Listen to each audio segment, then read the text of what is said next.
আপনারা দেখছেন হলদিবাড়ি টাইমস। শেষ পর্যন্ত লোকসভা ভোটের আগে অবসান হতে চলেছে নদী পারাপারের দীর্ঘদিনের ভোগান্তির। হেমকুমারী গ্রাম পঞ্চায়েতের বালুরটারি গ্রামে বুড়ি তিস্তা নদীর ওপর জরাজীর্ণ কাঠের সেতুর জায়গায় তৈরি হচ্ছে স্থায়ী কংক্রিটের সেতু। প্রায় 10,34,00,000 টাকায় দীর্ঘ ওই সেতুটি তৈরির উদ্যোগ নেওয়া হয়েছে। ইতিমধ্যে বরাতপ্রাপ্ত ঠিকাদারের তরফে সেই কাজ শুরু করে দেওয়া হয়েছে। তাতেই খুশি সীমান্তের কাঁটাতারের বেড়াঘেরা বালুরটারি গ্রামের বাসিন্দারা। ওই গ্রামের যুবক বিশ্বনাথ রায় জানান, 1985 সালে কোচবিহার জেলা পরিষদের উদ্যোগে কাঠের সেতুটি তৈরি হয়েছিল। তারপর সেতুটি সংস্কার করা হয়নি। গত 1 দশকের আগে ওই সেতুর ভাঙন শুরু হয়। তারপর থেকে কাঠের সেতুর পরিবর্তে কংক্রিটের সেতুর দাবি তোলা হয়েছিল। অঢেল প্রতিশ্রুতিও মিলেছে, কিন্তু সেতু নির্মাণে আজও কোনো উদ্যোগ চোখে পড়েনি।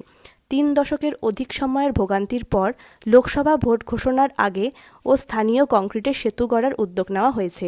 কোচবিহারের জেলা পরিষদের সদস্য আলপনা রায় কংক্রিটের সেতু তৈরির জন্য রুরাল ইনফ্রাস্ট্রাকচার ডেভেলপমেন্ট ফান্ডের প্রায় 10,34,00,000 টাকা বরাদ্দ করা হয়েছে। ইতিমধ্যে বরাদপ্রাপ্ত ঠিকাদারের তরফে সেতু তৈরির প্রাথমিক কাজ শুরু করে দেওয়া হয়েছে।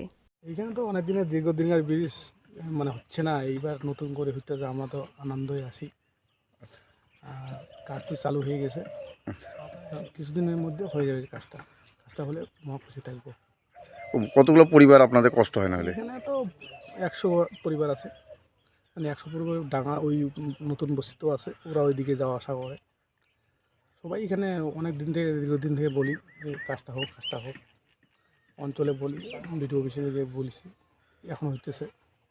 মানে এই ব্রিজটার উপরে কি কি জিনিস নির্ভর করে? স্কুল কি কি আছে? স্কুল আছে তো, এদিকে স্কুল আছে, আরও 100টা পরিবার যাওয়া আসা করি। গাড়ি ঘোড়া তো থাকে, আমাদের পুরো অসুবিধা হয়, মানে গাড়ি ঘোড়া যাওয়া আসা, এটুকুই আর কি নাম বললেন আপনার? পবিত্র মাধব বর্মন। দাদা, আপনার নাম? আমার নাম গিরেন্দ্র বর্মন। আচ্ছা, আপনাদের এই ব্রিজের সমস্যা এখন? ব্রিজে তো ভীষণ সমস্যা, এদিকে যাতায়াতের সমস্যা, বাচ্চারা স্কুলে যায়, আমরা বাজারে যাই, এবার কৃষিজাত পণ্য সামগ্রী নিয়ে যাই, তারও সমস্যা।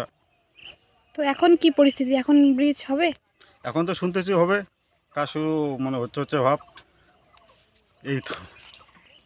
আচ্ছা, তো এখানে তাও এই এলাকায় কতগুলো তাও ঘর হবে? যাতায়াত করেন, স্কুল তো আছে, বাচ্চারা যাওয়া আসা করে, কতগুলো ফ্যামিলি আছে? ফ্যামিলি তো 70-80টা পরিবার আছে। আচ্ছা, তো এখন তো খুশি তাহলে যে কাজ হচ্ছে, কাজ শুরু হয়েছে, এখন তো খুশির মুখ দেখতেছি, পুরা খুশি না যতদিন না কমপ্লিট হচ্ছে, বুঝলেন।